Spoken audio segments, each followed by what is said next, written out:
नमस्कार मानी जी, हमारे रफ्तार न्यूज़ चैनल में आपका स्वागत है जी। हमने सुना है कि सुप्रीम कोर्ट द्वारा जगन्नाथ महाप्रभु की यात्रा के लिए प्रतिबंध लगाया गया था जी। और मना कर दिया गया था कि नहीं निकलेगी, लेकिन आप लोगों के संगठन ने, धर्म रक्षा दल जैसे संगठनों ने, बहुत सारे संगठनों ने इसके लिए प्रयासरत रहे।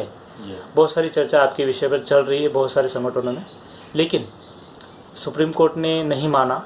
फिर बाद में लास्ट में आपने जो याचिका लगाई वो सफल हुई और आपका कार्य सफल रहा।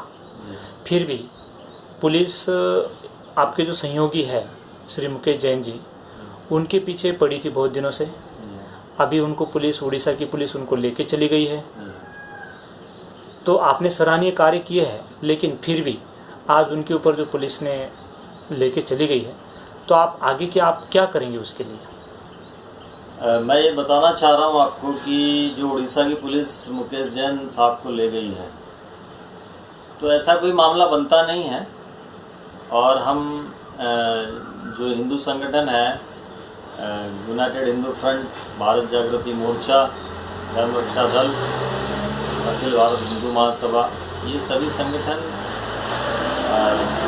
प्रयासरत थे जगन्नाथ महाप्रभु जी की यात्रा निकलवाने के लिए। और हमने सर्वोच्च न्यायालय में याचिका दी थी, लेकिन उन्होंने सुनवाई नहीं की।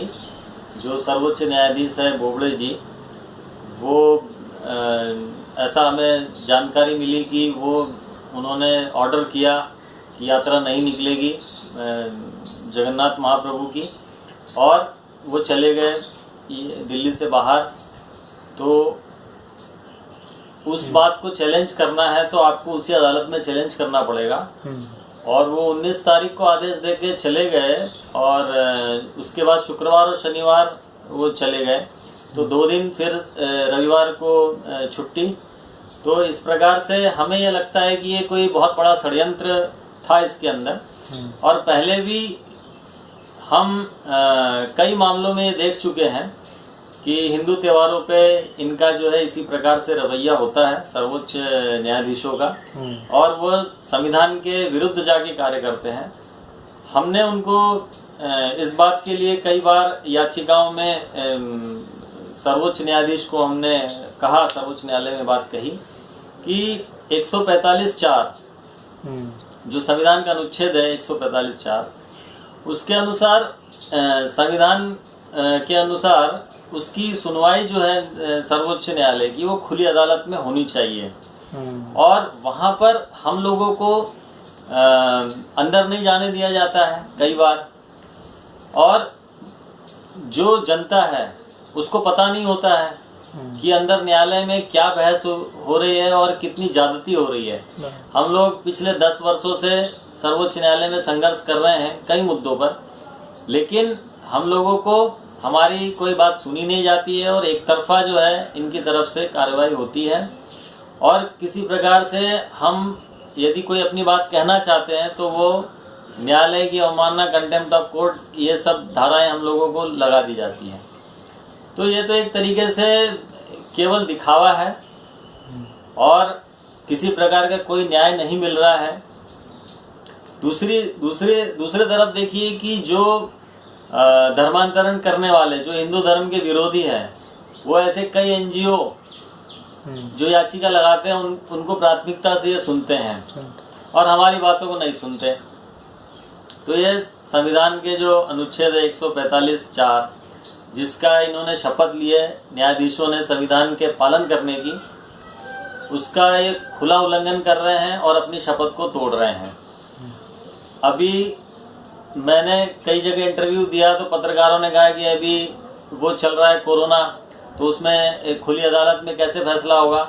तो उसके एलईडी लगाई जा सकती है, उसकी वीडियो कॉन्फ्रेंसिंग पब्लिक में वो की जा सकती है देखने के लिए, और क्या सवाल जवाब हो रहे हैं वो जनता को भी पता होनी चाहिए, और उसकी रिकॉर्डिंग जनता के बीच में जानी चाहिए।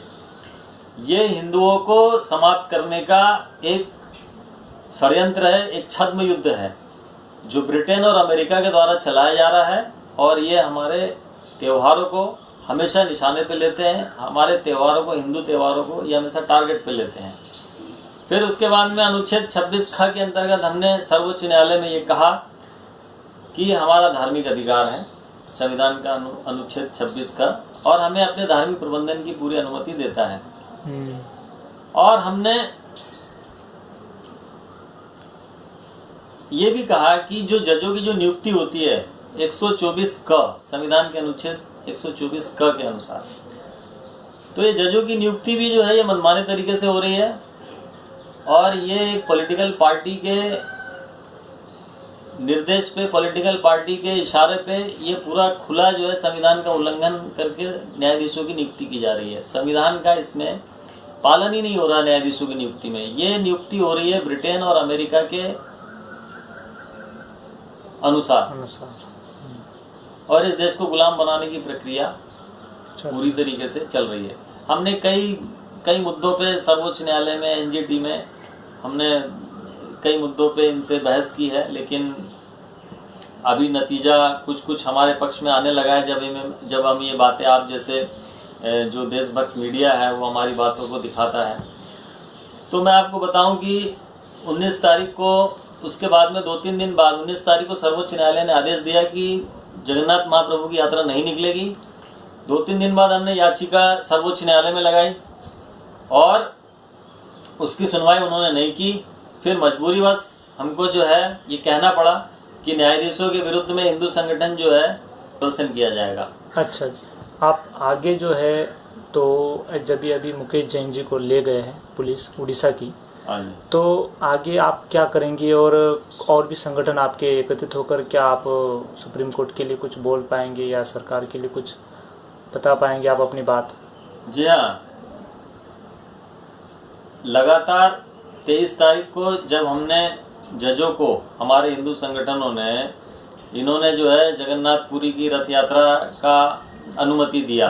ये वैसे मानने वालों में से नहीं है, क्योंकि इनकी संपत्ति की जांच, इनके भ्रष्टाचार की जांच की हमने कई बार मांग की है, लेकिन कोई सुनवाई नहीं है।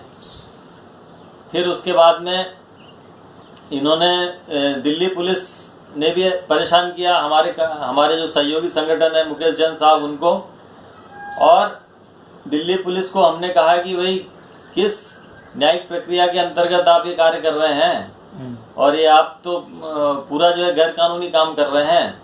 और दिल्ली पुलिस मान गई।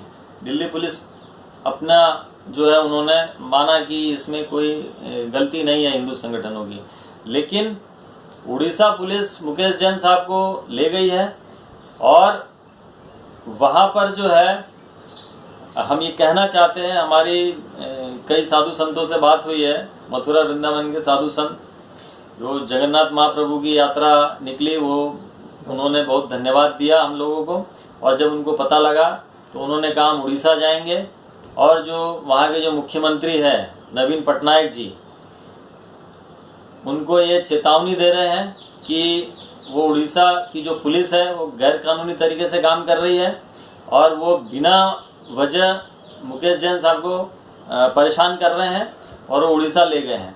अब हमारा कहना ये है कि उड़ीसा पुलिस जो गैर कानूनी काम कर रही है, मुख्यमंत्री वहाँ के श्री नवीन पटनायक जी, मैं मीडिया के माध्यम से उनको संदेश देना चाहता हूँ कि हमारे हिंदू संगठन संवैधानिक और कानूनी तरीके से काम करते हैं। हमने अपनी याचिका में ये कहा कि हम सामाजिक दूरी का पालन करते हुए, सोशल डिस्टेंसिंग का पालन करते हुए जगन्नाथ महाप्रभु की यात्रा निकालेंगे। उसके बावजूद हमें अनुमति नहीं दी, और इसीलिए हमको ये कदम उठाना पड़ा। तो अभी उनको क्यों ले गए, आपको क्या लग रहा है कि उन्होंने आखिर क्या? देखिए, कई सारे ऐसे संगठन है देशद्रोही जो कि सक्रिय है देश के अंदर, और उनको बहुत बड़ा एक पैसा, बहुत बड़ा फंडिंग होता है, और वो उसके हिस्से कई जगह बंटते हैं। और उन संगठनों ने ये हमारे विरुद्ध जो है बालेश्वर डिस्ट्रिक्ट और वहाँ का जो सहदेव कुंठा जो थाना है, वहाँ पर मुकेश जैन साहब के विरुद्ध एक FIR दर्ज हुई है, और इसके लिए वहाँ की पुलिस, उड़ीसा की पुलिस ले गई है, जो कि भुवनेश्वर जगन्नाथ पुरी से 150 किलोमीटर के लगभग है। तो हमारी कई संगठनों से बात हुई है, वहाँ के जो एमएलए हैं, एमपी हैं, और उन्होंने ये कहा है कि हम इस मामले को देख रहे हैं और जैन साहब को इस प्रकार से उनके साथ जो अन्याय हो रहा है इसके लिए हम मुख्यमंत्री नवीन पटनायक जी से बात करेंगे और जो भी उचित कार्रवाई होगी वो करेंगे और ये अन्याय जो है ये सहन नहीं करेंगे। और जगन्नाथ महाप्रभु के जो भक्त हैं वो इसके कारण बहुत रोष में है। ऐसा ना हो कि उड़ीसा में पहले भी जो हिंदू विरोधी शक्तियों के कारण दंगे फसाद हुए हैं, पूरे उड़ीसा में जो है बहुत ज़्यादा हिंसा हुई है और ऐसी परिस्थितियां ना बने, इसके लिए हम मुख्यमंत्री नवीन पटनायक जी से अपील करते हैं कि वे हिंदू संगठनों को परेशान न करें और जगन्नाथ महाप्रभु की जय। धन्यवाद सर, आपका खूब खूब हमारे रफ्तार न्यूज़ चैनल में नमस्कार। धन्यवाद।